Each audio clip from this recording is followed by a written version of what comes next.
고맙습니다. 아침에 7시에 기차를 타니까 9시 한 50분에 도착하더라고요.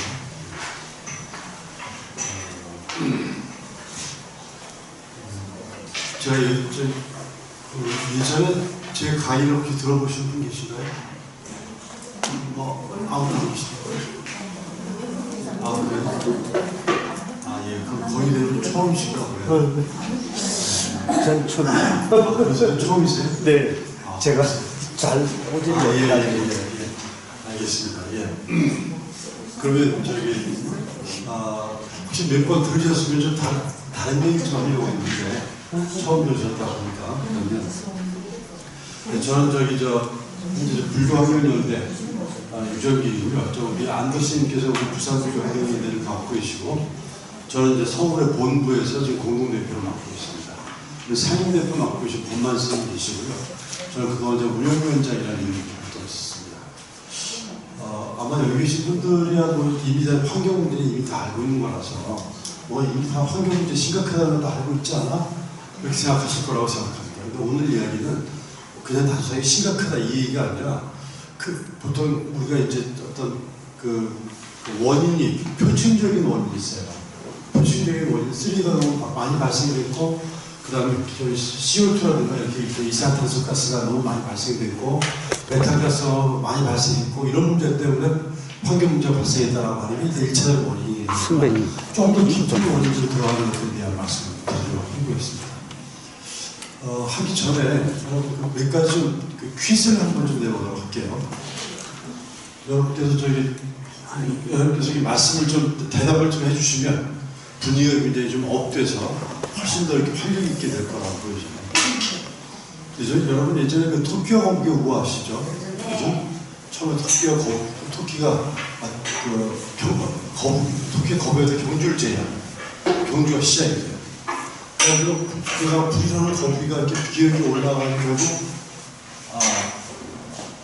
거북이가 이겼다. 이런 내용입니다. 이런 내용 다 아시고 계시죠? 그죠? 근데 이 우화가 뭔가 좀 너무 말이 안 되거나 뭔가 좀 이렇게 좀 마음에 안 들거나 그런 대목이 있으면 한번 말씀해 보실래요? 이 우화가 뭔가 좀 10일 한번 걸어보자.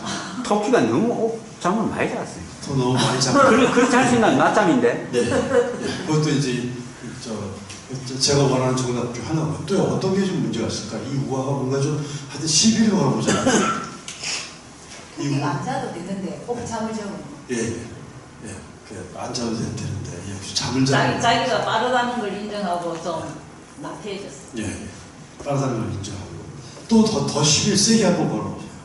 이 우화가 뭔가 문제가 있다고 생각되는 거죠. 거북이도 좀 쉬어야 되는데 한 번도 쉬지 않고 계속 한다는 건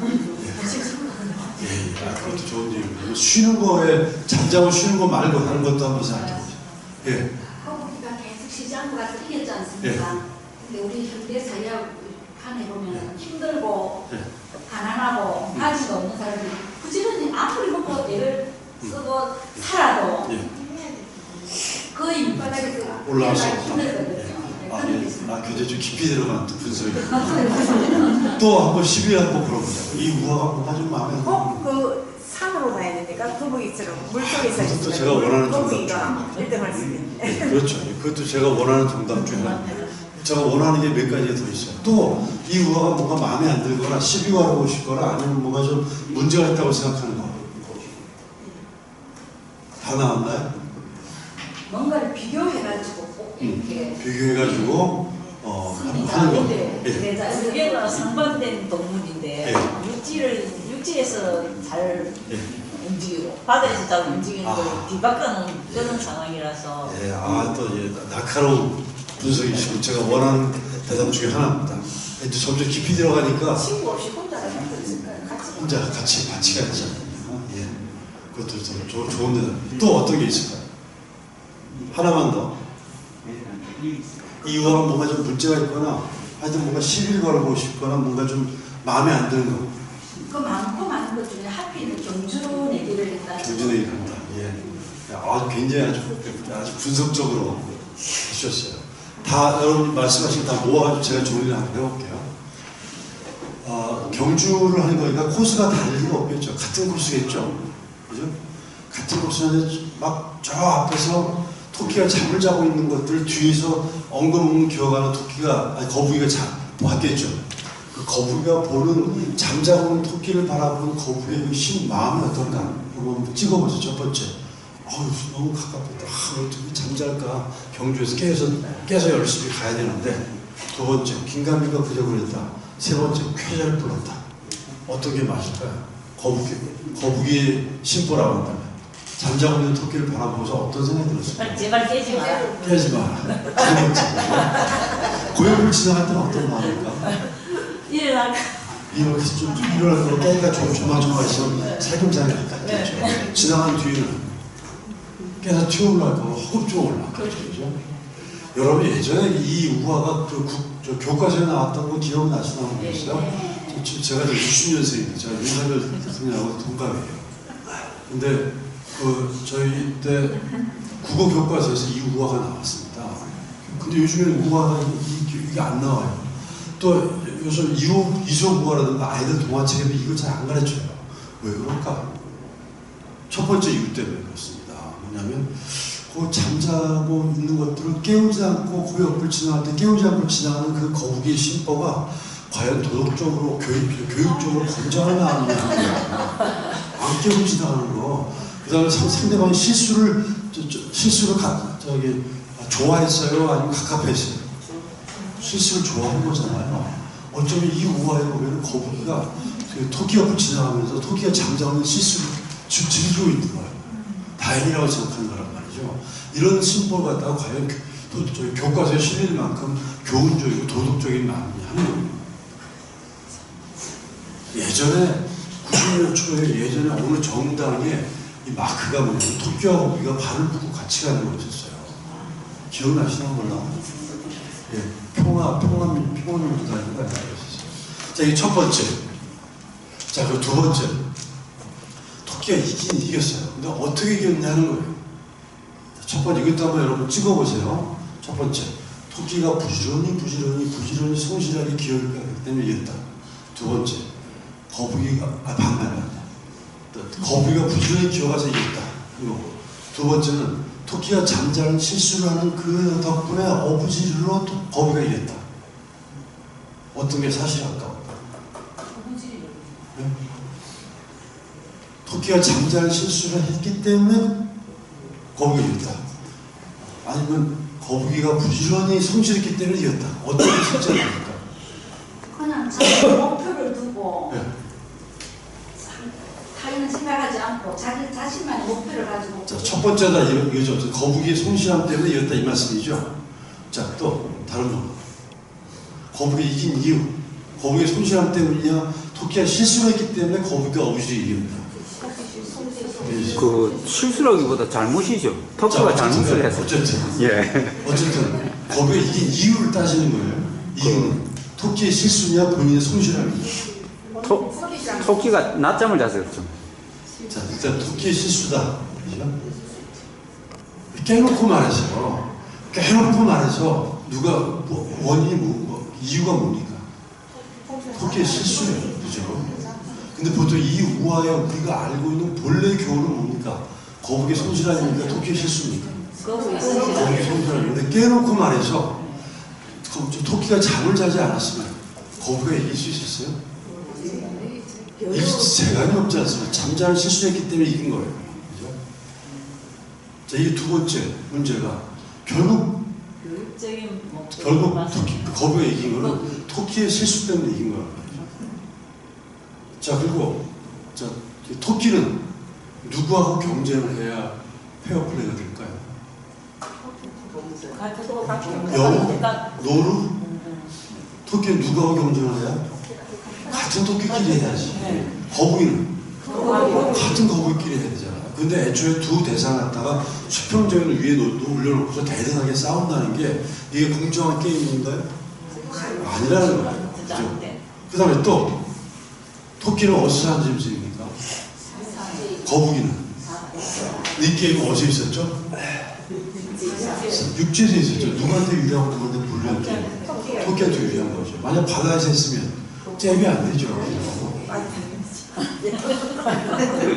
자, 이 우화가 어쩌면 이렇게, 물론 이게 그냥 우화니까 재미로 하는 거니까 이거 가지고 뭐 이렇게 시비 걸 이유가 있겠냐 할지 모르겠지만, 그동안 우리는 무의식적으로 이 우화의 기본적인 교훈은 뭐였습니까? 거북이의 성실함이에요.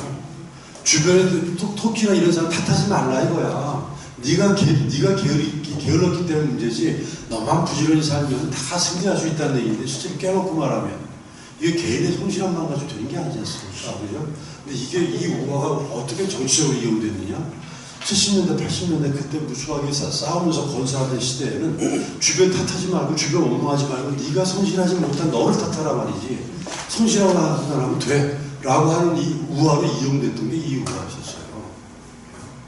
자, 근데 제가 오늘 이 우화가 환경하고 무슨 관계 있느냐? 자, 저는 이 우화를 처음에 초등학교에 들어가자마자 국어 교과서에서 배웠거든요. 기억이 나요. 그래가지고 국어 교과서 딱 배웠는데, 그 배우고 난 뒤에 이 우화를 딱 듣고 난 뒤에 저한테는 어떤 마음속에 탁 깊이 와서 각인되는 뭔가 이기고 지는 것이 우리 사회의 기본적인 논리구나. 그래서 뭐가 중요하다. 그래서 이기는 것이 중요하구나 하는 게 내 마음속에 꽉 박혔어요. 내 마음속에 각인됐습니다. 세상은 이기고 지는 어떤 게임의 사회고, 뭔가 이기는 것이 중요하다라는 생각이 나한테 아주 깊이 각인이 됐어요. 근데 이기는데 상대방이 실수하는 것은 나한테 좋은 거는 나쁜 거다. 나한테 좋은 거라는 생각도 동시에 각인됐어요. 내 마음속에. 무의식적으로. 그래서 내가 살면서 무수하게 많은 경쟁이 있죠. 그때 무수한 뭐 시험 보는 경쟁이 있어요. 그래가지고 시험 보는 경쟁에서 끊임없이 이기는 거에 이제 집착하게 될 겁니다. 여러분도 아마 그러셨을 거예요. 그죠? 그래서 여러분 아이들이 학교 갔다 와서 시험 보고 그러면 내가 물어보는 거 있죠. 뭐 물어볼까요? 몇 점 맞았니? 몇 점 맞았는데 중요하지만 또 하나 중요한 게 또 뭐죠? 몇 등이냐? 몇 등이니까 왜 중요해? 너는 너희 학교 반 애들하고 경쟁하는 데 있어서 어느 정도 경쟁을 가서 잘하고 있는 거, 이걸 확인하고 싶은 거잖아요. 그죠?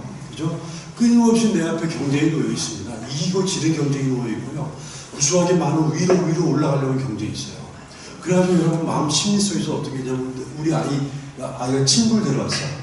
친구를 데려왔는데 보이면 꼭 물어보고 싶은 거 있죠. 우리 애 친구에 대해서 뭐 물어보고 싶어요? 몇 등 하니? 공부 잘하니? 공부 잘하니까 왜 이렇게 궁금할까? 왜 궁금하죠? 그렇죠? 이게 내 아들 친구가 공부 잘해서 내 아들도 덩달아 공부 잘하는 분위기 속에 친구하고 사귀어가지고 같이 했으면 좋겠다는 거예요. 또 물어보고 싶은 거 또 있죠. 아버지 뭐 하시니? 물어보고 싶죠. 왜 물어보고 싶은가요? 그래가지고 집안의 생활과 환경이 좋으면 훨씬 더 아이들한테 유리한 교육적 조건이 된다고 생각하는 겁니다. 이건 왜 그렇습니까?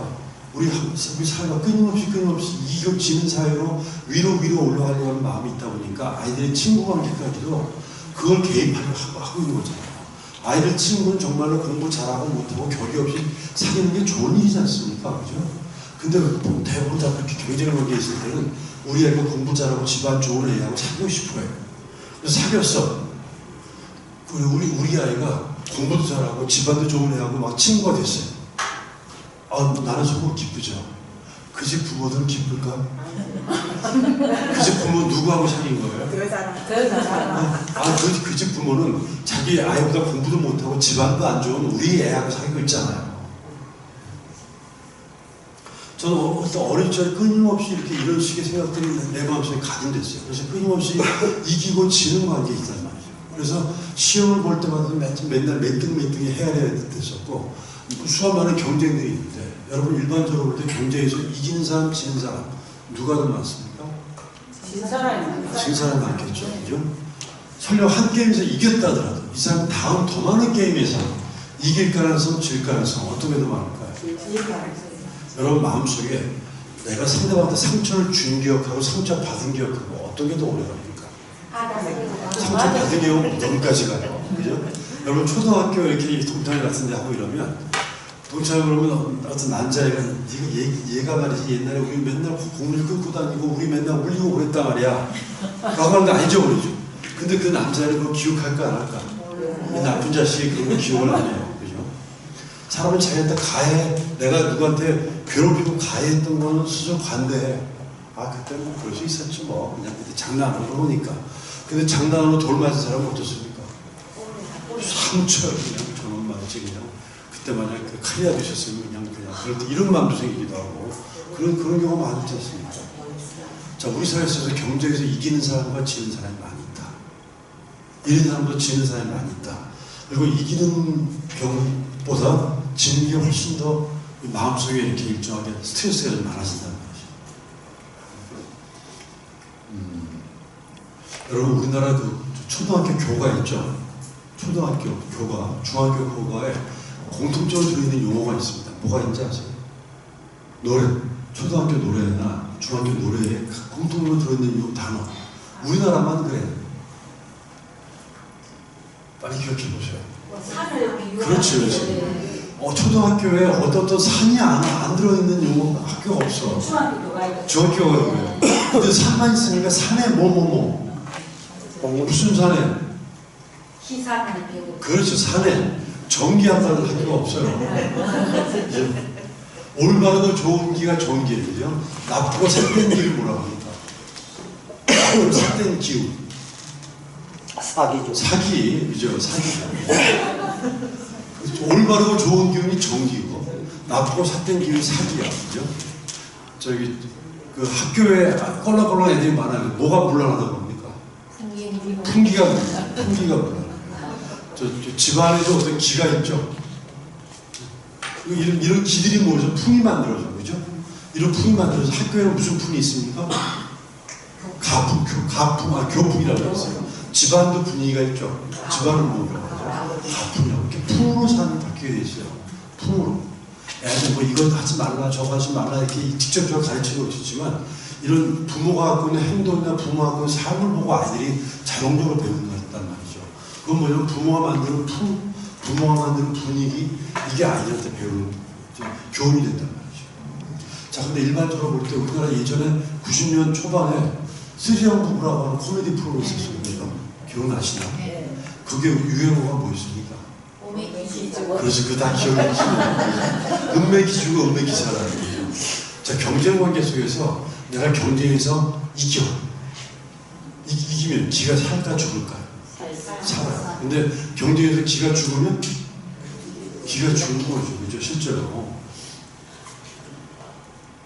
근데 아까 말씀드린 것처럼 우리가 살면서 이기는 경우보다 지는 경우가 훨씬 많이 한다. 그러면 기가 죽는 경우 많이 하는 거죠. 그죠? 자, 아까 말씀드렸죠. 내가 상대방한테 상처를 준 기억하고 상처를 받은 기억하고 어떤 경우를 한다고? 받은 경우. 그럼 기가 사는 경우와 기가 죽는 경우 어떤 게 더 마음속에 깊이 각인되어 있을까? 상처 받아서 뭔가 스트레스 받고 열등의식, 패배의식, 좌절감 이런 것들이 켜켜이 처음부터 쌓여있어요. 그래서 누가 나를 알던 사람이 너 옛날에 이랬지, 너 옛날에 공부 못했지, 너 옛날에 선생님한테 야단 맞았지 이런 것들을 자꾸 환기시키면 내가 그렇지 않아도 그런 거 기억 안 하고 싶은데 자꾸 환기시키면 내 삶이 정말 괴로워지는 거죠. 그죠? 근데 일단 격려받고 칭찬받고 그것만 이렇게 하면 기가 차는 거죠. 근데 말씀드린 것처럼 설령 한 게임에서 내가 이겼다 하더라도 더 많은 다른 게임에서 이길 가능성, 질 가능성 어떤 게 많다고? 그럼 일단 어떤 그 기가 사는 경험을 하는 가능성보다 기가 죽는 경험을 하는 가능성이 훨씬 많다고 볼 수 있지 않습니까? 우리 여기 계신 보살님들이 그 영어로 여자가 집에 사는 일을 하고 옛날에 이제 하우스키핑, 하우스홀드라는 말을 영어로 썼어요. 일본말로는 집안일 이런 뜻에서 가사란 말을 쓰는데 우리나라는 뭐라고 그랬을까? 여자가 집에 사는 일. 우리 어머니들이 집에 사는 일을 일본말로는 가사라는 말 썼어요. 우리나라에서 뭐라고 썼어요? 그 살림이죠. 그죠? 살림의 반대는 무슨 뭐가요? 살림의 반대. 살림.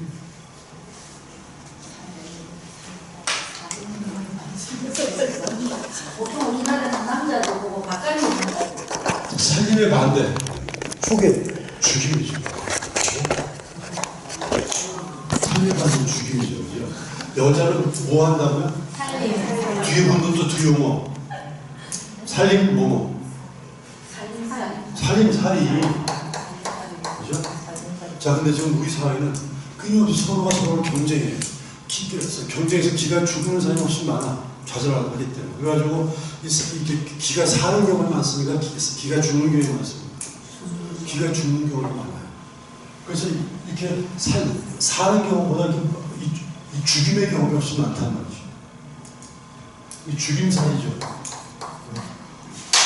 자, 환경 문제는 그동안 환경 문제는 자연환경을 잘 보존하고 복원하고 원상복귀하는 것이라고 생각했어요. 그래가지고 오염을 정화하고 그 다음에 기후문제를 해결하고 또 메탄가스 이산화탄소를 줄이는 것, 이게 틀린 건 아니라 할지라도 이것만 가지고 환경 문제 해결되느냐. 그래서 무수한 사람이 더 깊이 들어가 보니까, 여러분 김재하 선생이라는 시인 아시죠? 이분이 깊이 들어가 보니까 이렇게 인간과 인간끼리 죽여나가는 관계, 서로 경쟁을 통해서 네가 좋아야 내가 이긴다고 생각하는 거예요. 그죠? 경쟁 관계는 네가 패배해야 내가 올라가는 거예요. 지금 같은 우리가 괴침 선생은 끊임없이 위로 올라가려고 하잖아요. 내가 위로 올라간다는 건 누가 밟고 올라간다는 얘기지 않습니까? 그죠? 내가 위로 올라간다는 얘기는 누가 죽는다는 거예요. 어쩜 지금 이렇게 우리 사회는 끊임없이 인간과 인간끼리 이렇게 서로 죽여나가는 관계, 이런 관계가 확장돼가지고 인간의 자연을 죽여나가는 것으로 연결됐다는 겁니다. 이렇게 인간과 인간끼리 죽여나가는 관계를 갖다가 그러면 살리는 관계로 바꾸는 거예요. 이게 살림운동입니다. 살림운동. 그래서 환경운동은 무슨 운동이 돼야 된다? 살림운동이 돼야 된다라고 하는 것이 김재하 선생이나 환경운동이나 이 생명평화운동의 기본적인 내용입니다. 자, 살리는 관계다. 자, 살리는 관계를 한번 보세요. 여러분 예전에 마이다스 대왕이라고 하셨습니다. 그리스希腊에 이 마이다스 대왕이 워낙 금을 좋아해서 만지기만 하면 다 금이 돼. 어떤 마법사의 힘을 빌려가지고 그래가지고 만지기만 하면 다 금이 되니까 너무너무 좋은 거예요. 근데 어느 갑자기 자기가 극진하게 사랑하는 아들을 보고서 아들아라고 해서 아들을 딱 만졌더니 아들이 금이 된 거예요. 그래가지고 막 동탄한 거죠. 여러분 보면 어떤 사람 이런 모임이 있습니다. 이런 모임이 있는데 이 모임에 어떤 사람이 참여하기만 하면 이 사람이 있기만 하면 내 분위기가 너무너무 좋아져. 재밌어져. 활력 있어지고요. 뭔가 좀 그냥 이 모임에 참여하는 것 자체가 가슴 설레. 그럼 이분은 이 모임을 살리는 역할을 하는 겁니까? 죽이는 역할을 하는 겁니까? 살리는 역할을 하는 겁니다. 근데 어떤 사람이 딱 끼기만 하면 잘 나가는 분이 갑자기 편집 분파가 일어나고 시비분별이 끊어지지 않고 갑자기 분위기가 썰렁썰렁한 공동묘지에 찬바람 부는 그런 분위기가 만들어진다. 그러면 그분은 이 모임을 살리고 있는 사람입니까? 죽이고 있는 사람입니까? 죽이고 있는 사람이죠. 여러분 아이를 키우는데 내가 옛날에 못 배웠고 옛날에 돈 못 벌고 가난했던 그 서름이 너무너무 많아가지고 우리 아이가 갖는 취미와 기호가 있음에도 불구하고 그런 거 다 무시. 너는 내가 하고 싶었던 것들을 그대로 구현해야 돼 라고 해가지고 애가 하고 싶은 거 관심 없어. 그냥 무조건 찍어누르고 공부해라 뭐해라 넌 내가 못했던 것들을 너를 통해서 실현하고 싶어. 본인의 어떤 과거의 어떤 열등의식과 열망을 갖다가 아이들 통해서 하는 바람에 애가 너무너무 스트레스를 받아요. 자, 이거는 살리는 관계입니까? 죽이는 관계일까요? 이건 아이가 원하는 대로 해주는 거예요. 내 원하는 대로 아이를 이용하는 거예요. 내 원하는 것들로 아이를 이용하는 거죠. 그죠? 자, 살리는 관계는 한번 생각해요. 살리는 관계는 이 모임에서 살리는 관계가 주변에 생각해보세요. 이 사람은 남보다 시간 투여를 많이 할까요? 시간 투여를 적게 하는 사람일까요? 이 모임에. 남보다 많이 할까? 적게 할까? 많이 하는 사람이죠. 다른 사람은 이런 사람이 돈을 많이 낼까요? 돈도 안 낼까? 돈도 상대적으로 굉장히 많이 낼까요? 그렇죠? 여러분 일을 많이 하면 욕을 많이 먹을까? 욕을 안 먹을까? 욕을 안 먹는 방법은? 욕을 안 먹는 방법은 뭐죠? 일 안 하면 돼요. 그죠? 자, 이 모임을 살리는 사람으로 보자면 개인적으로 볼 때 시간 투여도 많이, 돈도 많이 돼. 욕도 들어먹을 가능성이 많아. 그죠? 개인으로 볼 때는 이게 이익이에요. 손해예요. 손해죠. 하지만 이 사람은 이 모임이 곧 나야. 이 모임이 곧 나라고 생각해서 이 모임이 잘 되는 게 나에게 기쁨이에요. 그죠? 우리 아이가 잘 되는 게 우리 아이가 곧 나라고 생각하는 거예요. 우리 남편, 우리 가족이 곧 나야. 그래가지고 우리 아이가 남편이 우리 집안 애들이 잘 되는 게 곧 내가 잘 되는 거라서 여러분 이렇게 이런 살리는 관계 내가 먹을 거 다 먹고 잠잘 거 다 자고 쓸 거 다 쓰고 남는 시간에 애 키우고 밥 먹이고 합니까? 아니면 내가 잠잘 거 못 자고 할 거 못 하고 뭐 이러면서 가지고 애들 키우고 집안을 건사합니까? 어떻게 하면 후자죠. 어떤 게 살리는 관계가 되는 겁니까? 후자예요. 여기 모임에서도 살리는 관계가 되는 사람은 그런 사람이 많으면 이 모임이 곧 나라고 생각해가지고 시간 표현을 많이 하고 항상 왜 내가 남보다 많이 해야 돼요? 왜 남보다 돈 많이 내야 돼요? 이런 사람이 많은 게 아니라 무조건 뭐 하려고 그러면 자기가 시간 표현도 많이 하려고 그러고 먼저 나서서 일하려고 그러고 그 다음에 남보다 그렇게 어쨌든 보시를 많이 해서 공동을 많이 쌓아야지만이 나도 좋고 이 모임이 잘 된다고 생각하는 사람이 많아요. 그 모임이 잘 되는 거잖아요. 그죠? 이런 사람이 살리는 역할을 하는 사람인데 살리는 역할을 하는 사람은 이 모임을 살리지만 자기는 이익이다 손해다. 손해죠. 그래서 내가 손해를 많이 보면 많이 볼수록 이 모임은 살아나요. 근데 이런 사람일수록 모임과 내가 분리되어 있다고 생각합니까? 하나라고 생각합니까? 하나라고 생각해요. 이 모임은 곧 나야. 그래가지고 이렇게 자기가 손해보는 사람을 손해라고 생각합니까? 손해라고 생각하지 않아요. 이 모임이 잘 되는 게 곧 나이기 때문에 내가 손해보고 피해보고 이렇게 한다 하더라도 아무런 상관이 없다고 우리 그걸 기쁘게 하는 거죠.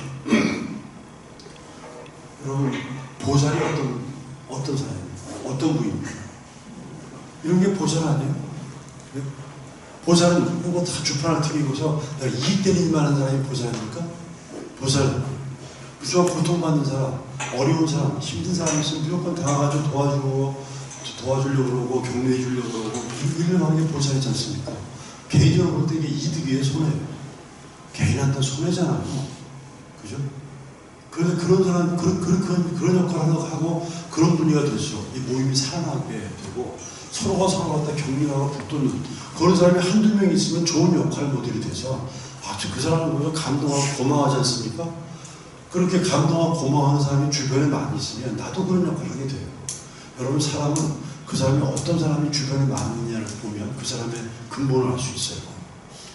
그래서 뭐 주판을 튕고 이익 챙기는 사람이 주변에 많으면 나도 그 사람처럼 되는데 그래서 내 주변에 그래서 굉장히 남을 갖다 배려하려고 그러고 도우려고 그러고 그 다음에 이렇게 정말 사소한 일에 감사하고 기뻐하고 이런 사람이 주변에 많으면 나도 그렇게 된 겁니다. 금묵자고 금묵자적 이런 말 들어보셨죠? 검은 거가 옆에 가면 검어지고 빨간 애가 옆에 가면 빨가지고 그런 것들이죠. 제가 지금 무슨 말씀하고 싶냐면 환경 문제는 자연환경을 잘 보존, 보건, 원활하게 하는 것 이것이 아니라 이렇게 인간과 인간끼리 서로가 내가 이득을 보기 위해서 너를 이용해 너를 좌절시키고 패멸시키고 그래서 결국 내가 이득을 봤어요. 하지만 작게는 이득을 볼지 모르겠지만 이렇게 만드는 시스템 속에서는 결국 나도 죽임을 당하는 거예요. 내가 잠깐 사는 것처럼 보일지만 결국 죽임의 사회가 만들어진 겁니다. 지금 시스템은 일단 네가 죽어야 내가 산다고 생각하시는 거지만 결국 그 시스템 내에서 나도 죽임을 당하는 건데 이것이 확장돼가지고 인간의 자연을 갖다가 오염시키고 자연을 파괴하고 자연을 갖다가 저렇게 일정하게 위기를 처하게 만든 거죠. 제가 60+ 기후행동이라는 단체를 만들었습니다. 60 넘은 사람끼리 환경단체를 만들었어요. 여기 지금 거의 대부분 아주 소수 몇 분 빼고는 다 60+가 다 대상이 될 것 같아요. 우리가 왜 만들었냐면 우리 그동안 이렇게 막 먹고 사는데 가난하고 힘들었어요. 그죠? 보릿고기들만 지나가고 이렇게 먹고 살기 힘들하고 열심히 일했는데 그래서 우리 미래가 앞으로 유토피아가 될 거라고 생각했어요. 우리가 앞으로 나를 비롯해서 우리 사회가 성공적인 삶을 살 거라고 생각하고 상당 부분 성취했어. 이뤘어. 근데 알고 보니까 이대로 나가면 앞으로 우리가 찬란한 미래가 펼쳐질 것이라고 얘기합니까? 환경 문제가 앞두고서 이대로 나가면 큰일 난다고 얘기하고 있어요. 큰일 난다고 얘기하고 있어요. 우린 그동안 이대로 나가면 잘 될 거라고 생각하고 찬란한 미래가 있을 거라고 생각하고 그 다음에 성공적인 사회가 만들 거라고 생각하고 우리 아이한테도 그런 걸 물려줄 수 있을 거라고 생각했는데 어느 날 갑자기 가만히 눈 뜨고 알고 보니까 이대로 나가면 큰일 난다고 생각하고 위기라고 생각하고 절멸, 파괴 이런 말이 나오는 거예요. 우리 아이한테 좋은 사회를 넘겨주고 싶지 않습니까? 그죠? 근데 알고 보니까 우리의 어리석음 때문에 우리가 좋은 거라고 생각했는데 알고 보니까 나쁜 거예요. 그래서 우리 아이들, 여러분 손자들 같은 경우는 태어난 죄밖에 없어요. 태어난 죄밖에 없는데 여러분이 버린 쓰레기 얼마나 될 것 같아요? 여러분 어마어마하게 쓰레기 버렸어요. 여기 있는 물건들 있잖아요. 앞으로 한 12시간 있습니다. 쓰레기장으로 갈 거예요. 여기는 그 쓰레기로 할 건 별로 없네요. 여러분 썼던 작은 휴지, 비닐 이런 거 지금 당장 쓰시면 12시간 안에 쓰레기장으로 가고 또 24시간, 일주일 안에 저 매립주로 갈 겁니다. 그럼 여러분하고 만날 일이 없어요. 그리고 비닐, 플라스틱 같은 경우는 400년 동안 안 썩습니다. 비닐 같은 경우는 500년 동안 안 썩어요. 여러분 한 번 딱 쓰고 난 뒤에 500년 동안 지금 남아서 여러분 후손들, 여러분 손자들, 증손자, 고손자들이 그거 여러분이 버린 쓰레기 갖다 치우느라고 그래서 앞으로 삶을 갖다가 손놀이죄 시간을 갖다 소비해도 시원치 않을 뿐 아니라 우리가 만들었던 그런 기후위기 때문에 태어나자마자 여러분 어떠세요? 살다가 보면 내가 지금 비록 힘들고 그렇지만 앞으로 좀 나아질 거라고 생각하면 그래서 지금의 어려움을 참을 수 있는 힘이 생기죠. 그죠? 앞으로 나아질 거라고 하는 어떤 확신이 있으면 지금 여러분이 고통받고 어려워도 그렇게 견디고 애쓰고 참고 이럴 만한 힘이 생기는데 우리 아이들 같은 경우는 기후위기 문제 참고 노력해도 나아질 기미가 없다고 생각합니다. 아이들이 뭔가 좀 견뎌내고 어려운 것과 고통을 이겨내고 이럴 힘과 용기가 생길까요? 나아질 거라는 어떤 희망이 있어야지만이 견디고 참고 할 텐데 기후위기 문제 나아질 거라는 희망이 없다 한다면 이제 아이들이 더 이상 무슨 노력을 하거나 애쓰거나 착하게 살려고 하거나 이러려고 할 필요가 없다고 생각하는 겁니다.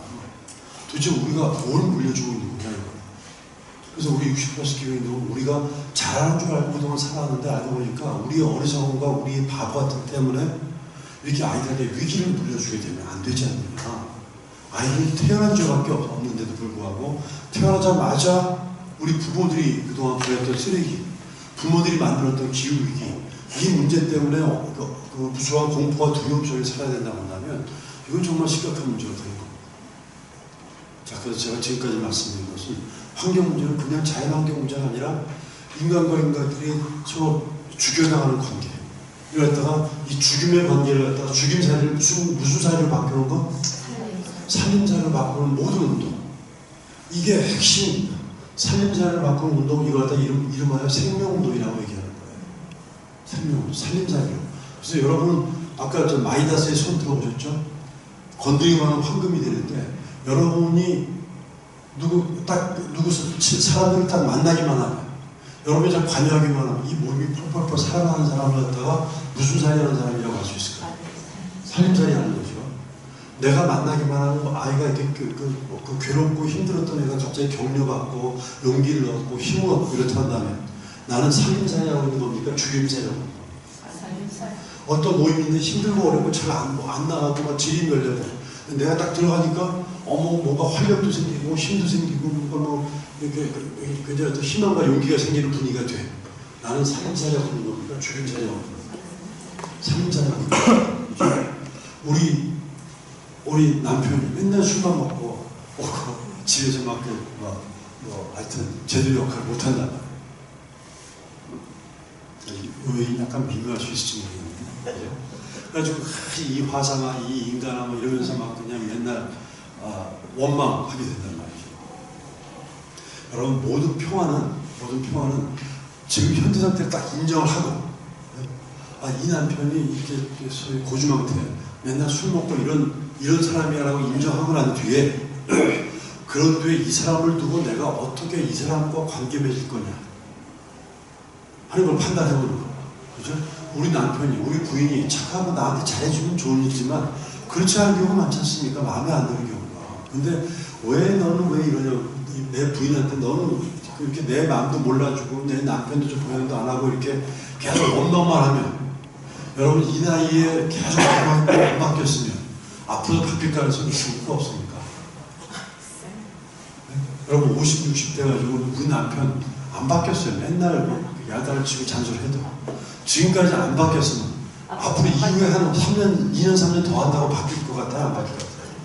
자, 그러면 아예 바뀔 거라고 생각하면 자꾸 잔소리 계속 하게 되지만 안 바뀔 거라고 생각하면 이 남편이 이거락서를 인정하고 우리 남편 이런 화상이야 라고 딱 인정하고 난 뒤에 이런 남편을 두고 나는 내가 어떻게 관계를 맺을 거냐, 어떻게 이런 남편을 두고 내가 어떤 마음을 먹을 거냐는 이 두 관계에 있어서는 누가 주도하게 되는 거예요.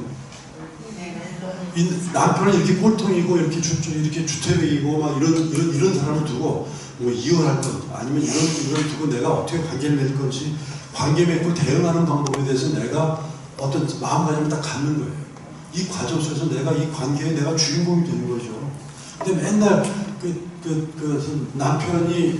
남편이 맨날 술 먹고 이러는 것 때문에 나한테 괴롭다고 한다면 이 괴로움이 원인이 누구한테 오는 거라고 생각하는 거예요? 남편 때문에 괴로워지고 있다는 거잖아요. 그죠? 그 모든 괴로움의 원인이 남편한테 있다고 생각하는 거잖아요. 그죠? 자, 내가 행복과 괴로움이 상대방 때문에 있는 거예요. 그래서 상대방이 잘해주면 나는 행복하고 상대방이 나를 힘들게 하면 나는 괴로워진단 말이죠. 그러면 나의 행복과 보행이 누구한테 있다? 상대방한테 있는 거죠. 여러분 저 이전에 이게 너무 길게 하면 안 되는데 지금 환경 얘기를 좀 나눠야 되는데 여러분도 저기 예전에 보통 우리가 왕자와 거지의 이런 동화가 있지 않습니까? 그죠? 외국에서 보면 막 그냥 신데렐라가 막 그냥 거지였는데 왕자님 잘 만나서 정말 왕자하고 좀 행복하게 살았더래요. 백설공주라든가 아니면 잠자는 숙소의 미녀 이런 게 있는데 우리나라 우화에는 완전히 반대의 경우가 있어요. 실제 공주였는데 인생이 이상하게 풀려가지고 바보 같은 남자하고 결혼한 사례가 있죠. 그거 있어요. 바보 온다고 평강공주. 근데 평강공주는 실제 공주예요. 공주인데 맨날 채찍자고 오니까 너 그래가지고 저 바보한테 결혼시킨다? 라고 했어요. 그걸 바보한테 결혼이 됐어요. 만약 평강공주가 남편한테 넌 왜 바보니 자꾸 흔들면 바보가 힘들까? 평강공주가 힘들까? 넌 왜 바보이냐고 평강공주가 저 바보 온다를 자꾸 흔들면 바보가 온다리 힘들까요? 평강공주가 힘들까? 바보가 힘들지 않을까? 둘 다 힘들어. 자, 여러분 꽃을 보고 와 꽃이 참 아름답네. 꽃이 좋을까? 내가 좋을까? 꽃이 좋지 않을까? 꽃을 보고 야 꽃이 너 너무너무 아름답네 라고 그리고 꽃이 좋을까? 내가 좋을까? 정말로? 저 달을 보고서 참 달이 날 참 슬프게 하네. 오늘따라 달이 막 그냥 아주 보름달인데도 불구하고 그걸 보고 갑자기 슬픈 마음이 생겨요. 달이 오늘 나를 슬프게 하네. 달이 슬플까? 내가 슬플까? 정말로? 자, 남편이 저런 화상이에요. 남편이 보고 저 남편 저 나쁜 놈 말이지 저 맨날 나 속속이고 말이지 저 원수를 만났어요. 자, 그러면 남편이 괴로울까? 내가 괴로울까? 근데 우리 아이가 공부도 못하고 그렇긴 하지만 그래도 여러분 세월호 같은 걸 보면서 세월호 사건 보면서 많은 사람들이 느꼈던 큰 깨달음이 뭡니까? 우리 아이가 공부를 못해서 상관없으니까 살아있는 것만 하더라도 얼마나 고마운지 모른다. 이런 생각이 들잖아요. 그렇죠? 자,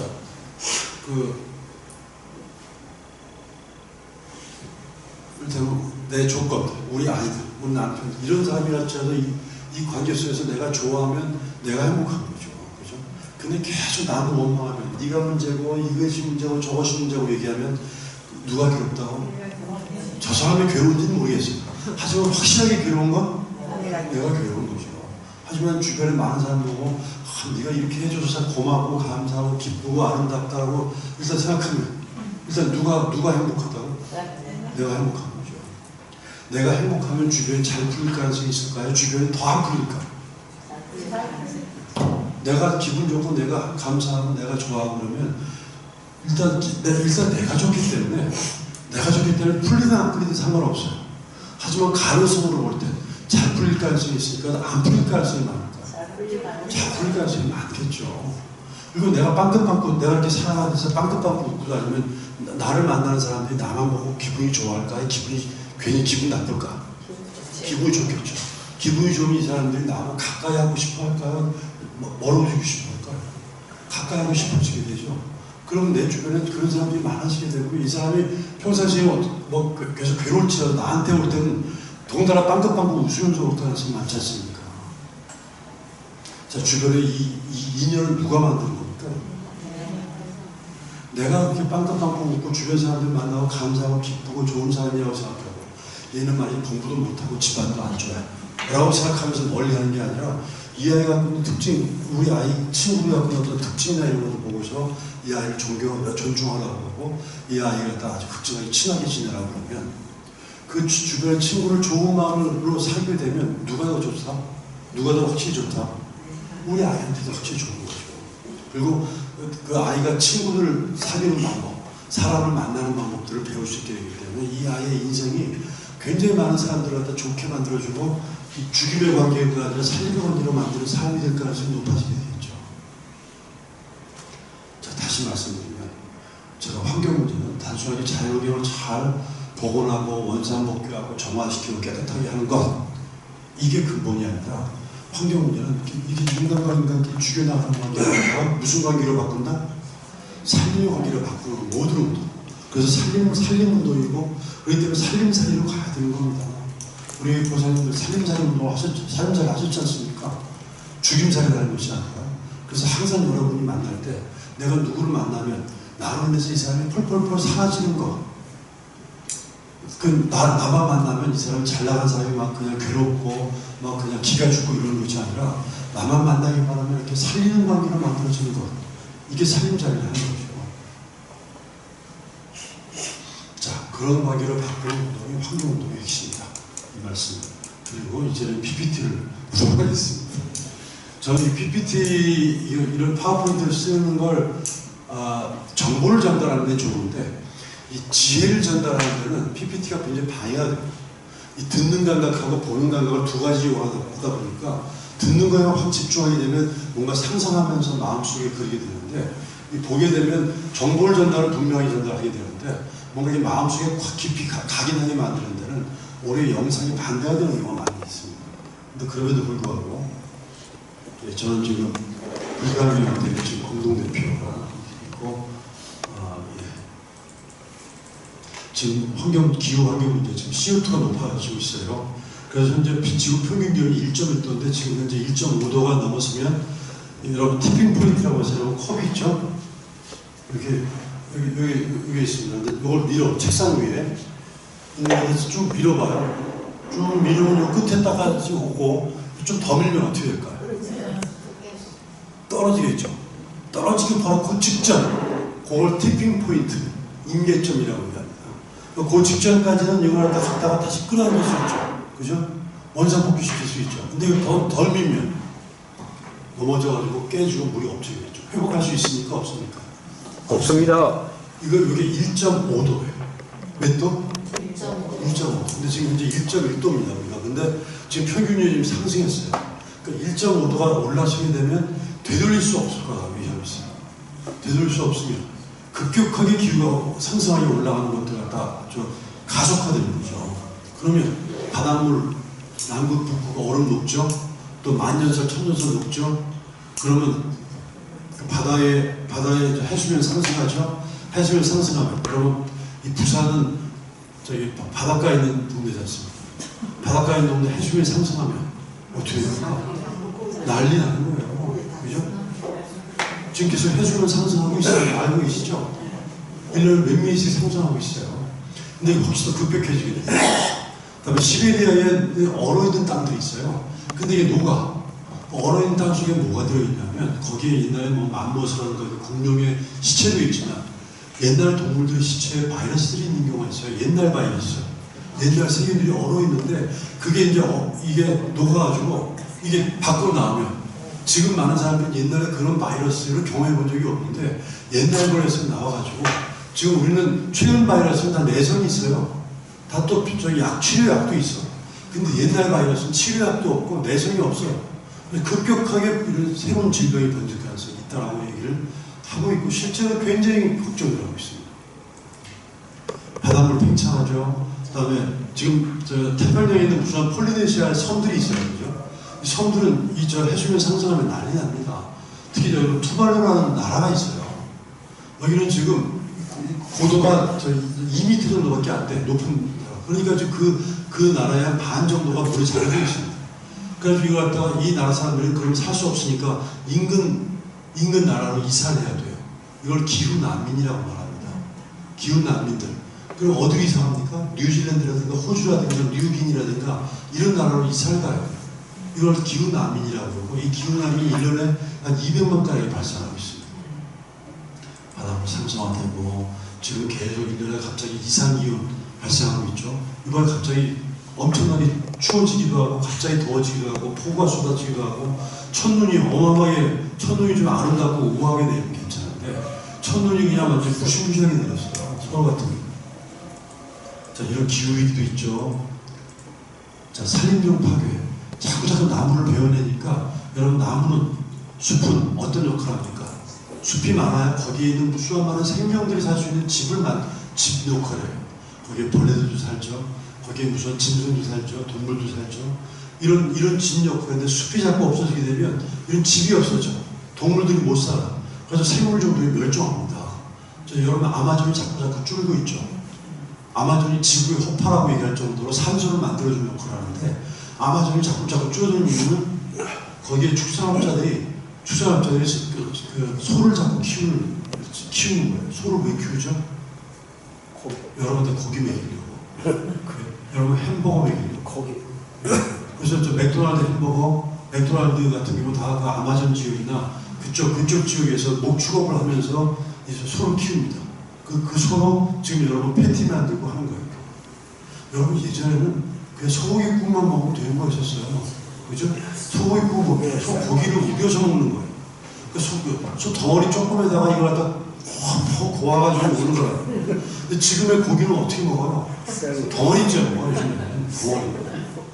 그리고 요즘엔 여러분들은 좀 괜찮았지만 여러분 아이들 같은 경우는 한 끼라도 고기가 없으면 못 먹어 밥을. 이거 심각한 문제입니다. 진짜.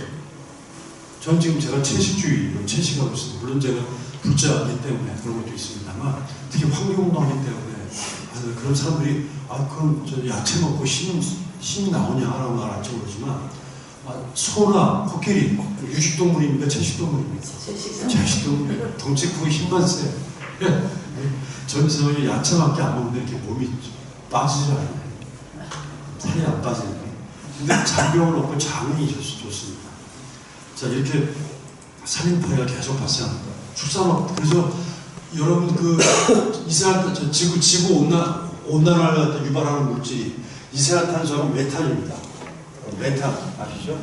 이산화탄소가 지구를 자꾸 덥게 만드는 물질의 가장 중요한 물질이에요. 여러분 지구 온난화라는 게 뭡니까? 여러분 옷을 자꾸 두껍게 입는 거예요. 여름에는 어떻습니까? 여러분 옷을 자꾸 벗어야 시원하죠. 근데 여름에 옷을 두껍게 입으면 내 몸의 체온이 밖으로 안 나가. 그래서 내 몸이 더워지는 거예요. 그죠? 지구가 자꾸 옷을 두껍게 입는 게 CO2가 많아지게 되면 이 CO2가 바로 옷 역할을 해서 내 몸 체온이 적절하게 밖으로 나가고 적절하게 내 몸속에 따뜻한 것들을 이렇게 유지해 줘야 되는데 옷을 두껍게 입으니까 이 내 몸의 온도가 밖으로 안 나가는 거예요. 자꾸 더워지는 거예요. 근데 메탄가스도 그 역할을 합니다.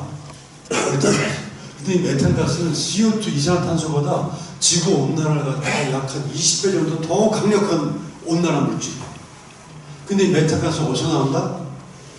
축산업에서. 고기만 하면 나온 거예요. 그래서 일반인들이 여러분 일반 공장이나 이런 어떤 산업시설 같은 경우는 CO2가 다 줄이긴 하지만 일반인들이 기후 유발을 갖다가 막기 위한 가장 효과적인 방법이 뭐일 것 같다? 고기 적게 먹는 거예요. 고기 적게 먹는 거예요. 그래서 저희 우리 불가연대 같은 경우도 일주일에 한 끼라도 고기를 적게 먹자. 그래서 고기 없는 월요일 이런 캠페인 하고 있어요. 그게 별거라고. 근데 요즘 아이 같은 경우 고기 없으면 밥을 안 먹는다니까. 그래서 고기를 갖다 줄이자고 하는 게 굉장히 기후온난화 문제에 있어서 굉장히 중요한 운동이 되고 있습니다.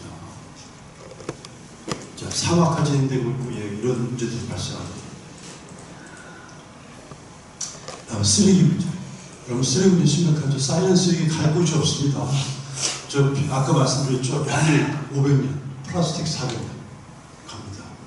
여러분 이것도 더군다나 이 흙속에 쌓이게 되면 이 물이 투수가 안 돼. 물이 들어가지 않아가지고 그 막는 역할을 해가지고 무수한 많은 흙을 갖다 썩게 만들어줘요.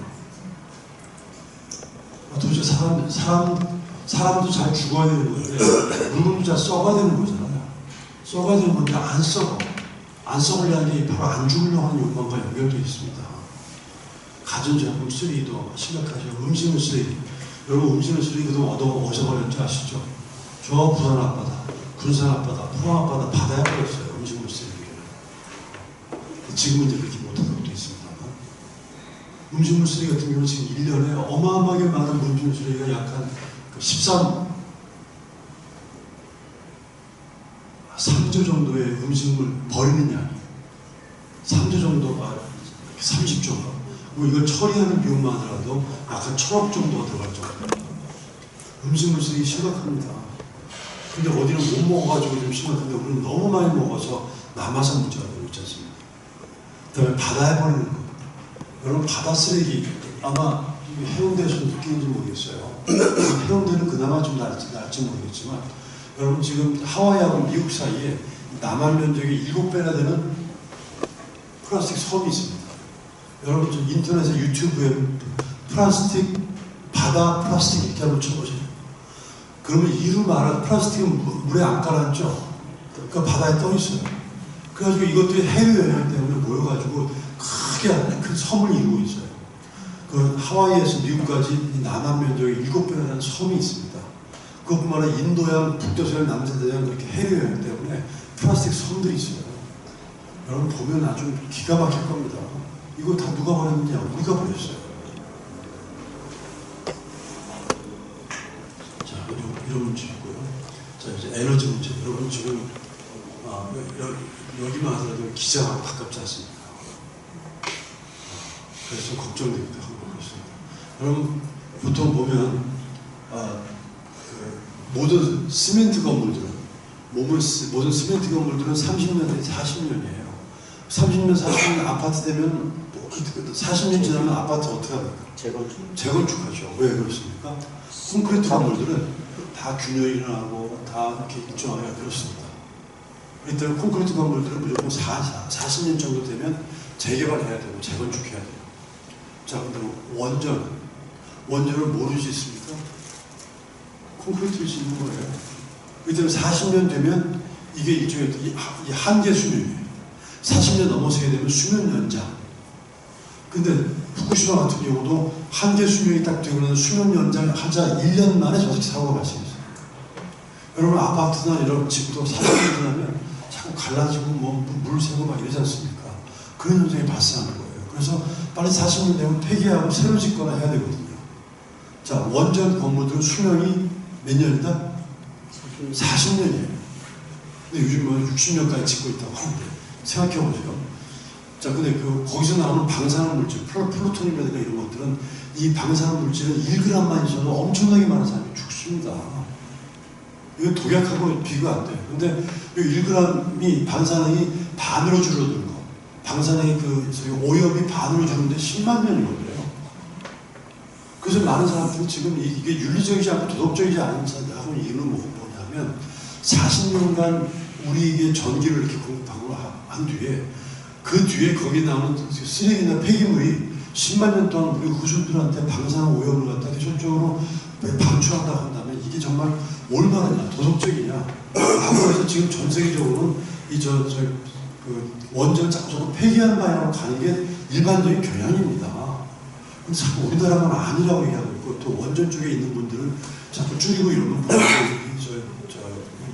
직업이 자꾸 줄어드니까 계속 정부의 로비도 하고 이러면서 계속 원전 중심으로 가려고 있어요.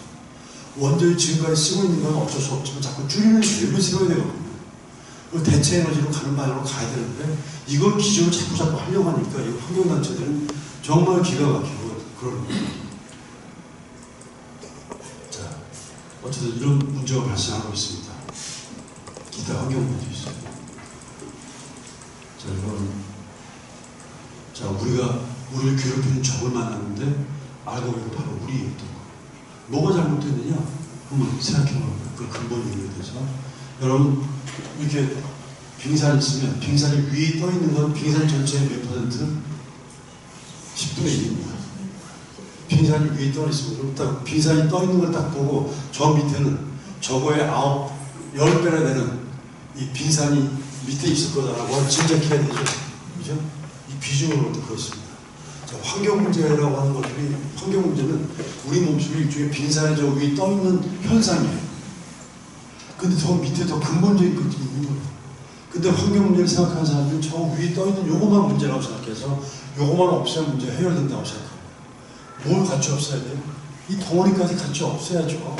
그래서 요것만 문제 삼는 것들을 환경운동, 요것만 문제 삼는 걸 그냥 환경운동이라고 해요. 또 이것까지 문제 삼는 운동을 생태주의 운동, 생명운동이라고 얘기합니다. 어떻게 더 근본적인 거예요? 생명운동이 이것도 문제 삼지만 이 전체는 문제 삼으려고 하는 거. 이게 생명운동이에요. 그래서 우리 불교학연구원들은 생명운동을 하고 생태주의 운동을 하는 단체다라고 말하는 겁니다. 자, 그럼 뭐가 문제냐? 제가 시계가 없어서 시간을 볼 수가 없네요. 제가 원래 몇 시에 끝나는 거예요? 12시에요? 12시입니까? 할 거는 많고. 이제 반도 못했는데. 제가 30분까지만 끝내도 될까요, 여러분? 안 될까? 30분까지. 네. 자, 요것만 말씀드리죠. 우리는 보통 행복 이러면 욕구분의 소유입니다. 자, 여러분 여기서 입고 있는 옷들, 제 이웃이 지금 그 보슬렌즈한테 제가 이거 5만 원 주고 샀어요, 길에서. 근데 이 회사는 내가 이 옷을 갖다 오랫동안 입고 오랫동안 입고 기거 갖다가 헤어지고 기어서 입고 그 다음에 막 오랫동안 입고 이 회사는 좋아할까요, 싫어할까요? 싫어하죠. 어떤 사람 좋아할까요? 빨리 버리고 새 옷을 구입한 사람을 좋아하겠죠. 그죠? 그러기 위해서는 뭘 해야 되나요? 그 회사들이 나를 그렇게 만들기 위해서는 뭘 해야 되나요? 잘 때려줘. 끊임없이 빨리 버리게 만드는 게 중요하죠. 그죠? 빨리 버리게 만드는 게 중요해요. 그러려면 어떤 방법을 씁니까? 유행, 광고 이런 거 하잖아요. 그죠? 끊임없이 유행을 만들어요. 여러분, 그래서 저기 그 텔레비전 같은 경우는 여러분 구독료로 운영이 됩니까? 광고로 운영이 됩니까? 여러분 인터넷 같은 경우는 유튜브 같은 경우 여러분 돈 낸 적 있어요? 이 회사는 뭐로 유지가 된다고요? 광고. 여러분 광고를 많이 볼수록 여러분이 삶이 행복할까요? 뭔가 부족하게 느낄까요? 광고를 많이 보면 광고의 효과는 광고를 보는데요, 내 삶이 정말 행복하고 만족스러워라고 하면 이 광고의 효과가 있는 건가요? 없는 거죠. 광고는 저거 딱 보고 있으면 저거 사야 되는데 저거 우리 집에 없는데 저거 멋있어 보이는데 저거 빨리 구입해야 되는데 여러분 저 홈쇼핑 광고를 보면 저거 안 사면 내 인생이 완전 큰일 날 것처럼 그죠? 더군다나 그 홈쇼핑에 보면 이거 지금 몇 분밖에 안 남았습니다. 몇 개밖에 안 남았습니다. 이거 안 사면 네 인생 망한 거야. 뭐 이런 분위기 만들잖아요. 그죠? 여러분 광고를 보면 볼수록 여러분이 삶이 만족하게 만들까요? 여러분 삶이 뭐 부족하다고 느끼게 만들까요? 광고 효과, 여러분이 부족하게 느끼게 만들어야 광고 효과가 있는 거죠. 여러분 광고는 여러분한테 끊임없이 먹어라, 입어라, 발라라, 써라 갖다 계속 자극합니다. 여러분을 만족시키게 만들까요? 여러분이 결핍감을 갖게 만들까요? 여러분을 결핍하게 만드는 게 광고예요. 그래서 끊임없이 여러분이 갖고 있는 물건들 갖다가 계속적으로 오랫동안 쓰라고 만드니까 빨리 버리라고 만듭니다. 빨리 버려서 어떻게 하라고? 이거 사. 라고 합니다. 그래서 광고는 끊임없이 여러분한테 빨리 버리게 만들고 쓰레기를 만들고 새로 구입하게 만들고 핸드폰. 여러분이 그 말씀 들어보셨습니까? 계획적 노후화라는 말이 있어요. 뭐라고요? 따라서 해보세요. 계획적 노후화. 시작. 계획적 노후화. 노후화라는 말이 뭐죠? 늙게 만든다. 낡게 만든다. 계획적. 핸드폰은 그렇습니다. 모든 전자제품은 다 계획적 노후화로 설계되어 있어요. 대부분. 그러니까 이게 쓰다 보면 1, 2년 쓰다 보면 이게 갑자기 느려져. 근데 뭐가 안 돼. 눌러도 안 눌러져. 이런 거 있죠. 이게 오래돼서 그렇구나 생각할지 모르지만 이 회사는 새로운 신제품이 나올 때쯤에서 그렇게 돼요. 사람들한테 이게 낡아가지고 낡아서 그렇게 빨리 버리고 새 걸 구입하고 싶은 마음이 생길 거 아닙니까? 그렇죠? 근데 초기부터 그렇게 계획이 돼, 설계가 되어 있어요. 실제로. 그래서 계획적으로 여러분이 쓰고 있는 전자제품이라든가 이런 것들은 상당 부분 원래 어떤 게 있냐면 형광등 있죠. 조그만 동그란 알전등, 백열등. 원래 백열등이 이게 굉장히 오랫동안 쓸 수 있었던 거예요. 처음 개발된 이게 한 5년, 6년 쓸 수 있었던 거예요. 근데 그러니까 이 회사는 좋을까 나쁠까? 나빠. 그래서 이 회사들끼리 모여가지고 의도적으로 이 수명을 갖다 줄여게 해야 우리 물건이 많이 팔리지 않겠어. 그래서 근데 혼자 하면 안 되니까 이 회사를 같이 담합을 했어요. 이게 나중에 여러분 인터넷 보면 분명히 실제 내용입니다. 그래서 이 수명을 갖다 2년간 이렇게 짧게 단축합니다. 그래서 일정한 시간이 되면 고장나게 만드는 거예요. 이걸 뭐라고 한다고요? 계획적 노후. 여러분 주변에 전자제품의 상당 부분, 여러분 옛날에 스타킹 있죠? 나이프 스타킹. 안 떨어져. 구멍이 안 나. 그러면 이 회사는 좋을까요? 나쁠까요? 나빠요. 그래서 적절하게 구멍이 나도록 너무 튼튼하지 않게 만들 겁니다. 계획적 노후. 그렇게 해서 여러분들 빨리빨리 버리게 만들고 빨리 구입하게 만들고. 자, 이렇게 끊임없이 욕구를 자꾸 키우면, 여러분 수학적으로 볼 때 분모가 커지면 소유가 어떻게 해야 내가 행복해지는 거죠? 내가 뭐가 사고 싶어. 그러면 내가 사야 행복해지는 거죠. 내가 욕구가 100이면 소유가 100이어야지만 내가 행복은 2이 되는 거죠. 근데 욕구가 자꾸 200이야. 근데 소유는 100이야. 그러면 내 행복은 반토막 나는 거예요. 자, 욕구를 자꾸 키우죠, 현대사는. 그럼 소유를 무한히 확장해야 돼. 소유를 무한히 확장해야 된다. 자, 그러면 어떤 일이 발생하냐. 자, 이 광고를 통해서 끊임없이 먹어라, 입어라, 발라라, 써라. 자꾸 여러분들 그래서 여러분 그냥 침을 흘리면서 광고가 여러분한테 조정하는 대로 여러분 조정 당하잖아요. 그죠? 그래서 소위 소비 중에서도 성찰적 소비라는 게 있어요. 충동적 소비라는 게 있어요. 무슨 소비?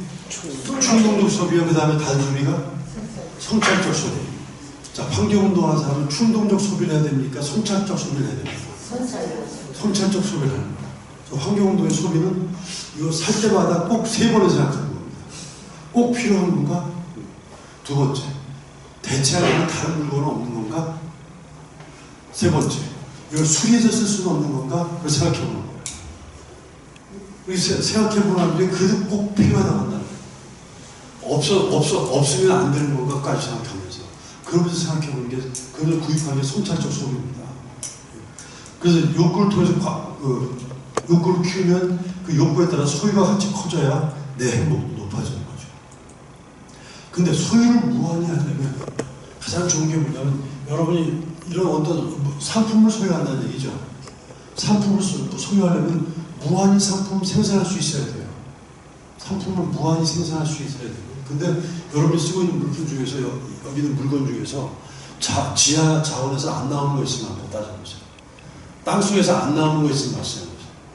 다 땅에서 나오는 거예요. 플라스틱, 철, 뭐 이런 것도 그죠? 자, 이 도시가 가능하려면 가장 중요한 전제 조건이 있으니 그 전제 조건이 뭐냐? 이거 상품 생산을 무한히 하려고 한다면 모든 나라 옛날에 미국처럼 살고 싶었고 유럽이나 일본처럼 살고 싶어 했잖아요. 그죠? 우리나라도 성공했어요. 그건 뭐냐면 상품 생산을 무한히 해서 무한히 소비할 수 있는 그런 사회가 된 거. 근데 이게 가능하려면 자원이 무한히 있어줘야 돼요. 자원이 무한히 있어주게 되면 이게 가능해요. 자, 자원이 무한히 있기만 하면 가능해요. 자, 그런데 자, 한번 따져보자고요. 한번 사고 실험을 한번 해보자고요. 저 지구가 있어요. 지구가 전 세계 인구가 현재 얼마냐? 80억 넘었습니다. 그건 옛날 데이터예요. 지금 미국의 인구가 현재 얼마죠? 3억 2천. 전 세계 인구의 4%밖에 안 돼요. 근데 미국이 전 세계 화석연료에 지금 얼마를 쓰고 있냐? 23%를 쓰고 있어요. 석유, 석탄, 천연가스 4% 인구가 23%의 소비를 하고 있습니다. 그리고 잘 사는 20% 나라들 우리나라를 포함해서. 우리나라도 이미 OECD 12국가입니다. 어마어마하게 잘 사는 나라예요. 자, 12국가, 전 세계 20%밖에 안 되는 잘 사는 나라가 전 세계 화석연료, 석유소차급, 천연가스 얼마 쓰고 있느냐? 82%를 소비하고 있습니다. 자, 이 말은 뒤집어 놓고 말하면 가난한 80%에 대한 사람들이 얼마 갖고 쓰고 있는 거죠? 18% 갖고 논하고 있는 거죠. 자, 지구온난화, 지구가 자꾸 더워지고 있어요. 뭐 때문에? 이산화탄소가 많아지고 있어요. 이 이산화탄소는 뭐 때문에 발생한 거죠? 석유소탄과 에너지 소비 때문에 발생한 거죠. 자, 그러면 지구온난화는 이 잘 사는 20%의 책임일까요? 가난한 80%의 책임일까요? 잘 사는 20%의 책임이잖아요. 이 말을 다시 또 뒤집어 놓고 말하면 가난한 나라 사람이 저렇게 지질이 못나게 살아주고 있는 저 덕분에 우리가 이렇게 소비를 유지해도 아무 탈 없이 살 수 있는 거라고 쉽지 않습니까? 좀 가난한 나라 사람들이 저 가난 덕분에 여러분의 지금 풍요가 유지가 되는 거예요. 자, 기후위기는 20% 부유한 나라 사람들, 그 다음에 지구는 80% 가난한 나라 사람들 때문에 유지가 되고 있는 거다. 자, 다시 보자면 지구는 이렇게 잘 사는 20% 사람들이 가난한 80% 사람들의 것들을 끌어당기고 있는 거죠. 만약 우리가 이렇게 살고 있는 게 옳은 일을 한다면 가난한 나라 사람들도 우리처럼 살아야죠. 옳은 일이잖아요. 또 우리처럼 이렇게 풍요를 누리고 사는 것들이 정말 이게 정의로운 일을 한다면 가난한 나라 사람들도 우리처럼 이렇게 살도록 도와줘야 될 거 아닙니까? 그죠? 근데 만약 가난한 나라 사람들이 우리처럼 살면 학급장이 나죠. 자, 그래서 우리는 이 두 가지를 토대로 해서 살고 있습니다. 첫 번째는 이 가난한 나라 사람들이 지구 자원을 골고루 나눠 쓰는 게 좋은 일이죠. 평등하게 나눠 쓰는 게 좋은 일이죠. 그런데 지금 우리는 가난한 나라 사람들이 써야 될 자원을 다 뺏어서 쓰고 있습니다. 끌어당길 수 있는 거라고 볼 수 있지 않습니까? 또 두 번째, 우리 여러분 후손들, 여러분 손자들, 증손자, 고손자들 써야 될 자원은 남겨두고 나머지 갖고 써야 될 거 아닙니까? 그죠? 근데 지금 우리들은 우리가 쓰고 있는 자원, 우리가 쓰고 있는 이런 것들은 증손자, 고손자 생각합니까? 안 합니까? 안 해요. 그러니까 그 사람, 우리 손자들이 써야 될 자원까지도 전부 다 뺏어 쓰고 있는 거예요. 여러분, 부처님은 우리 인류의 인간의 어떤 미망, 인류의 어리석음 이런 얘기 해왔었죠. 이런 인류의 미망과 인류의 어리석음이 인간에게 괴로움과 고통을 준단 말이죠. 어떤 어리석음입니까? 이런 어리석음인 거예요. 자, 그래서 우리는 이제 가난한 사람이 써야 될 자원 다 뺏어 쓰고 있는 거고 미리 세대가 써야 될 자원을 다 뺏어 쓰고 있는 거다 하는 거예요. 뺏어 쓰고 강탈하고 있는 거예요. 자, 오늘날 사는 자원이 무한하다는 기본적인 거짓점. 어떤 게 실제 팩트입니까? 자원이 무한한 건가요? 자원이 팩트는 자원이 유한한 거하고 무한한 거하고 어떤 게 실제 사실입니까? 지구는 only one에서 하나뿐인 지구란 말은 자원이 무한정이 있다는 얘기예요. 자원이 한계가 있다는 얘기예요. 근데 우리 인류는 그런 자원이 무한히 있다는 거짓 정보를 토대로 해서 모든 정치 경제가 만들어지고 있는 거예요. 자원이 무한이기 때문에 무한히 파쳐도 되고 무한히 채굴해도 되고 무한히 소비해도 되고 무한히 버려도 되고 어떤 걸 근거로? 무한히 있기 때문에. 이게 첫 번째 인류의 미망, 인류의 어리석음입니다. 이것 때문에 문제가 발생하고 있는 거예요. 하지만 자원이 유한한 하나뿐인 지구만 갖고 있다고 한다면 자원이 유한하기 때문에 또 지구도 우리 생명체 같아가지고 오염 같은 것들이 있으면 스스로 정화하거나 스스로 치유할 수 있는 자기 능력이 있는데 내가 치유할 수 있는 것들을 넘어서 병균이 들어오거나 세균이 들어오고 그러면 내가 병이 나고 죽는 거죠. 그렇죠. 지구 자원도 이 지구가 정화할 수 있는 건 넘어서 넘치게 들어오게 된다. 이렇게 파탄이 나는 겁니다. 자, 그래서 그러면 어떻게 살아야 되냐? 자, 행복은 욕구의 소유죠. 욕망을 자꾸 키우면 소유를 무한히 키워요. 소유를 무한히 키운다는 얘기는 생산을 무한히 많이 해서 상품을 많이 만들어야 된단 말이죠. 근데 상품을 무한히 생산할 수 있습니까? 없습니까? 물건 생산을 무한히 할 수 있어요? 생산할 수 있어요? 없어요? 없어요. 소유를 무한히 할 수가 없습니다. 그리고 수학적으로 볼 때 분자를 더 이상 키울 수 없어. 수학적으로 볼 때 분자를 더 이상 키울 수 없으면 우리는 행복할 수 없을까? 방법이 없을까요? 자, 여러분 저 중고등학교 때 이 분자를 키울 수 없으면 더 이상 행복할 수 없을까? 방법은 뭐가 있을까요? 분모를 줄이면 되는 거예요. 분모를 줄이면. 자, 무한상품 생산은 불가능합니다. 자, 그래서 욕구는 사람의 마음과 관련된 거죠. 소유는 뭘 소유하는 거죠? 물질을 소유하는 거예요? 마음을 소유하는 거예요? 소유는 물질을 소유하는 거예요. 그래서 소유는 물질과 관련된 거예요. 그죠? 자, 과거에는 우리가 물질 중심의 사회였었어요. 누가 많은 물질을 소유하냐가 행복과 불행의 척도였었고, 잘 사는 나라, 못 사는 나라가 갖다 가놨어요. 근데 알고 보니까 잘 사는 나라에 저렇게 풍요가 지구 갖다 이렇게 파탄을 이렇게 만들었고, 위기초리를 만들었다는 걸 깨닫게 된 거예요. 해결하는 방법, 이 물질 중심으로 가야만 된다라고 하는 그것 자체가 이렇게 위기초리를 만들기 때문에 무엇을 통해서 해결할 수 있느냐? 개인의 마음을 통해서 해결하지 않는. 왜냐하면 개인의 욕구라는 것들은 마음에 관련된 거기 때문에. 그래서 모든 환경을 보면 결국 적게 사는 것, 작게 사는 것, 그 다음에 적으면서도 정신적인 풍요를 누리는 것, 이런 방향으로 얘기하지 않는 모든 환경운동은 다 잘못된 환경운동. 그냥 쓰레기 분리수거만 한다고 되는 게 아니에요. 공적 쓰레기 분리수거는 소비하고 하는 게 분리수거하는 무슨 소용이에요? 어떤 게 훨씬 좋은 거예요? 아예 구입을 적게 하면 될 거 아닙니까? 안 사면 될 거 아닙니까? 안 사면, 그죠? 소비를 줄이면 될 거 아닙니까? 생산을 줄이는. 그러니까 더 나아 생산을 줄이는 거예요. 생산을 줄이게 만드는 겁니다.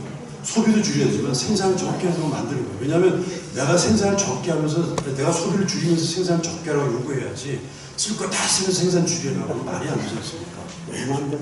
근데 부처님을 가르치면 끊임없이 이렇게 물질의 욕망을 갖다 키우라고 얘기하니까, 아니면 물질의 욕망은 천민하게, 하지만 정신적인 어떤 이런 가치나 깨달음의 가치를 키우라고 말씀하시는 건 부처님을 가르치면 어떤 거예요? 그런 거죠, 그죠? 마음을 밝히고 계속 마음을 얘기하는 거예요. 물질적인 욕망을 통해서 어떤 무수한 탐심이 삼독심을 유발하게 만들기 때문에, 그렇게 내가 탐심을 갖게 되면, 내가 욕망을 갖게 되면 시야가 좁아집니까? 넓어집니까? 내가 어떤 거 집착하게 되면 시야가 좁아질까요? 넓어질까요? 좁아지면 지혜로워집니까? 어리석어집니까? 그러니까 욕망이 있으면 어리석어져요, 다. 그 다음에 욕망이 잘 안 되면 성질나잖아요. 내가 하고 싶은 대로 안 되면 성질나잖아요. 진심이 일어나지 않습니까? 이런 진심이 일어나면 시야가 좁아지니까 어리석어지게 돼요. 자, 그래서 이런 방향으로 가지 않으면 안 된다라는 게 환경운동의 내용인데, 이거 다 부처님이 얘기하신 거 아니에요? 부처님 얘기하시는 그대로지 않습니까? 그동안 사람들이 부처님 얘기는 좋은 얘기고, 실제 삶은 그냥 다 허랑방탕하게 소비하고 구매하고 쓰고 이런 거였는데, 알고 보니까 저렇게 부처님처럼 살지 않으면 인류의 미래가 없다는 거예요. 자, 그래서 과거는 욕망의 충족, 소유의 확장, 이게 발전이고 성장이고 진보였는데, 바로 이것 자체가 지구를 파탄나게 만들었던 원인이어서 어떻게 바꿔주느냐? 물질의 필요에 맞게 적절하게. 일단 그렇지만 절제와 청빈. 여러분 잘 살고 싶은데 내가 못 사는 건 불행이죠. 근데 내가 잘 살고 싶은 생각이 없어. 그렇다고 쫄쫄 굶겠다는 의미는 아니에요. 그래서 일단 어떤 자발적인 청빈, 주체적인 가난, 이런 말을 씁니다. 절제와 청빈을 통해서 오히려 반대로 정신적인 풍요, 또 어떤 정신적인 깨달음, 이런 것들을 추구하는 사람을 굉장히 중요하게 생각하고 있습니다. 벌써 다 됐네요. 그리고 또 뭐가 있냐면, 첫 번째가 이렇게 자원이 무한히 있다는 어디서 있습니다. 자, 두 번째는 뭐냐면, 지구상에서 여러분 보면 우리가 인간한테 도움이 되는 동물들, 이익이 되는 동물들을 뭐라고 하죠? 무슨 벌레? 무슨 충? 충한테 해를 입히는 벌레를 뭐라고 하죠? 해충. 이익이 되는 벌레를 이충. 자, 해충, 이충. 누가 그렇게 기준을 하는 거죠? 해충이다, 이충이다. 누구의 기준으로 해충이고 누구의 기준으로 이충이고? 사람의 기준이죠. 사람의 기준으로. 그래서 해충이라고 하면 해충 뒤에 붙는 말. 해충 뭐뭐. 해충은 어떻게 된다? 방멸. 그 다음에 무수한 풀들이 있어요. 뭐 미나리, 쓴바귀도 있는데 기타 등등의 풀들을 뭐라고 하죠? 잡초. 그죠? 잡초 뒤에 있는 풀들만 있죠. 잡초 뭐. 잡초를 제거해야 돼. 뭘로? 제초제. 자, 근데 이충이다 해충이다 누가 기준이라고요? 사람의 기준. 근데 이를테면 사람의 기준으로 이충이라고 규정하고 해충이라고 규정해서 박멸하면 정말 죽어마땅한 동물입니까? 해충? 모든 생명들은 다 살고 싶어요. 지렁이가 밟으면 꿈틀한다. 죽고 싶어서 꿈틀하는 겁니까? 살고 싶어서 꿈틀하는 겁니까? 모든 생명들은 안 죽고 싶어요. 근데 사람은 사람 기준으로 해를 입힌다고 해서 다 박멸시킨다고 생각합니다. 근데 모든 동물들은 모든 세계가 다 연결되어 있습니까? 분리되어 있습니까? 네? 연결되어 있죠. 연결되어 있다는 말은 뭐냐면 이 동물이 있기 위해서는 저 동물도 필요하다, 필요 없다? 필요하다. 인간이 살기 위해서 무수한 동물과 생명들이 필요합니까? 필요하죠. 그것처럼 이런 동물, 이 벌레들이 잠깐은 나한테 해로울지 모르겠지만 이 동물들이 박멸되면 연결된 세계 속에서 다른 동물들까지 다 피해가 오게 되는 거죠. 근데 인간만 유일하게 인간에게 필요한 것만 존재하고 나머지는 다 싹을 죽이려고 생각한다는 거죠. 이걸 인간중심주의라고 얘기하고 있어요. 인간만이 중심이라고 생각하는 거죠. 이게 두 번째 파탄의 원인입니다. 세 번째, 좋은 건 내가 갖고 더러운 것들은 저기다 외부화시킨다. 여러분 깨끗한 건 지금 내가 갖고 더러운 건 다 어디로 보냅니까? 시골 마을에 보내요. 여러분 쓰레기 매립장은 다 어디 있어요? 도시에 있어요? 시골에 있어요? 시골에 있죠. 그 다음에 전국적으로 한 400개 정도 불법 매립지가 있습니다. 몰래 밤에다 갖다 버려요. 그러면 쓰레기가 많아지게 되면 거기 벌레도 많아지죠. 냄새 나죠. 불도 나죠. 400곳 정도가 돼요. 그럼 이거 누가 치웁니까? 그리고 쓰레기를 가난한 나라 수출하는 거 아시죠? 결국 미래 세대가 이걸 치울 수밖에 없고 가난한 나라 사람들 다 떠넘기는 거예요. 이렇게 깨끗하면 내가 늘리고 이익은 내가 늘리고 다 오염은 거 나쁜 건 누구한테 떠넘긴다. 가난한 사람, 약한 사람, 미래 세대한테 떠넘기는 거. 이게 또 세 번째 우리 잘못입니다. 자, 환경운동 이런 내용 우리가 정말로 환경운동을 들어가면 들어갈수록 어쩌면 정말로 부처들 가르친 대로 사는 것이 인류의 미래구나 하는 것들을 많은 사람들이 절절하게 깨닫습니다. 그래가지고 정말 이 불교의 가르침을 두고서 인류의 미래를 위해서 정말 희망이 될 만한 가르침이라고 얘기해요. 자, 그런데 여러분 저기 길에 가다가 부산역 앞에서 예수천당 불신지옥 이런 거 들어보셨죠? 부산역이 아니라 기독교인들은. 자, 예수천당 불신지옥 이게 주장입니까? 진리입니까? 주장한다고 진리예요? 주장하는 거죠. 그죠? 주장하는 거잖아요. 그죠? 근데 이렇게 불교 공부하다 보면 부처의 가르침이 너무너무 아름답고 참 정말 깊은 깨우침을 줘요. 그래서 이걸 또 다른 종교의 사람, 다른 사람한테 부처의 가르침이 최고야. 너희 저 예수천당 불신지옥 이거 다 쓸데없고 다 나쁜 거야 라고 얘기하면 그 사람이 듣기에 이건 주장일까요? 또 하나의 진리일까요? 주장일까요? 또 하나의 진리일까요? 주장일까요? 그 사람이 볼 때 여러분이 갖고 있는 주장을 이게 정말로 옳은 거구나 하는 것들을 증명하려면 어떻게 해야 돼요? 옳은 걸 증명할 수 있는 방법. 그렇죠. 사람들은 그 사람의 말을 믿습니까? 그 사람의 삶을 믿습니까? 그 사람의 말을 믿습니까? 그 사람의 행동을 믿습니까? 행동을 믿는 거예요. 아무리 이상한 주장을 할지라도 저렇게 막 열심히 막 다니면서 선교하고 막 이러면 그대로 이렇게 사회가 그렇게 되는 겁니다. 근데 아무리 우리 부처님 가르침을 옳다 하더라도 아무것도 안 하고 참 그래 부처님 가르침을 옳지만 하지 하지만 나는 아무것도 안 하지 라고 한다면 그냥 무수한 사람이 볼 때는 그냥 주장 중에 하나가 되는 겁니다. 저희가 그래서 녹색 사찰운동을 하고 있습니다. 여기 우리 주유스님 안도 스님 불교 내에서 부산 불교 내에서 유일하게 환경운동하는 굉장히 중요한 스님이 있어요. 여러분 지금 굉장히 영향력이 지금 영향력이 크지만 가면 갈수록 영향력이 적어지는 사람이고 지금 영향력이 작긴 하지만 앞으로 가면 갈수록 영향력이 커지는 사람이 있어요. 어떤 사람이 좀 멋있는 사람입니까? 지금은 작긴 하지만 갈수록 커지는 영향력이 있는 사람이죠. 자, 우리 안도 스님은 지금 아직 좀 덜 유명하지만 덜 영향력이 있지만 가면 갈수록 환경운동을 많이 할수록 부산 내에서 이 안도 스님 같은 분을 어떻게 생각할까요? 더욱더 소중하다고 생각하는 마음이 커질까요? 작아질까요? 커지게 될 겁니다.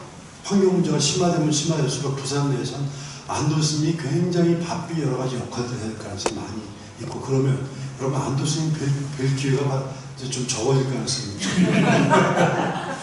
제가 이 말씀은 뭐냐면, 어쨌든 안도 스님이 굉장히 열심히 활동하려고 하고, 우리 저 사무국장님 굉장히 열심히 하고 계시고, 마찬가지로 여러분도 불자들 같은 경우 이렇게 가르침만 위대하다고 그냥 이불 속에서 만세 부를 게 아니라 이불 속에서 만세 부르는 거잖아요. 부처님 위대하다고 얘기하는 그런 것도 그런 삶을 살아야 되고 그런 실천을 해야 되는 거예요. 여기 계신 분께서 그런 환경 문제를 해결하기 위해서 쓰레기를 줍는 활동이라든가 생활 소비를 줄이는 활동을 한다든가 녹색 사찰 실천한다든가 이런 활동을 열심히 적극적으로 해나가는 거예요. 자, 아까 처음 말씀드렸죠. 이 모임에서 살리는 역할과 죽이는 역할. 살인 역할을 하려면 시간 투여를 많이 해야 된다, 적게 해야 된다. 그다음 돈을 많이 내야 된다, 적게 내야 된다. 네. 본인이 능력 있는 사람은 능력으로 활동해야 돼요. 시간 있는 사람은 시간으로 활동해야 됩니다. 또 지위가 있는 사람은 지위로 활동해야 됩니다. 돈 있는 사람은 돈으로 이런 활동을 해야 됩니다. 불교가 그렇게 활동을 해야 사람들이 불교가 위대한 종교라고 하는 것들이 아니라 그 사회에 구체적으로 사회에 여러 가지 문제를 갖다가 기여하는 데 노력을 해야 불교가 정말 소중한 종교가 되기 때문에 그렇습니다. 자, 여러분 녹색 사찰 운동을 저희가 불교에서 하고 있는데 여러분 한 사람 한 사람이 적극적으로 나서면 한 사람이 어마어마한 일을 할 수 있어요. 부처님 한 사람이 이렇게 세계를 갖다 다 이렇게 크게 구제하고 구원하고 하지 않습니까? 자, 여러분 그렇게 회양하시고 실천해 나가시기 바랍니다. 잘할 수 있으시겠죠? 성경교육이 제가 마지막이거든요. 그동안 계속 교육 받으셨죠? 네. 그러면 제가 알고 있는 건 다 알고 계시는 거구나. 알고 있는 건 나중에 뻔한 얘기인데. 자, 마지막이시죠, 거의? 네. 예, 그러니까 어쨌든 여러분 실천들을 열심히 잘해주시기 바라고, 애써주시기 바랍니다. 마치겠습니다. 네. 오늘 우리에게 좋은 강의를 해주신 감사히 다시 한번 큰 박수 부탁드립니다.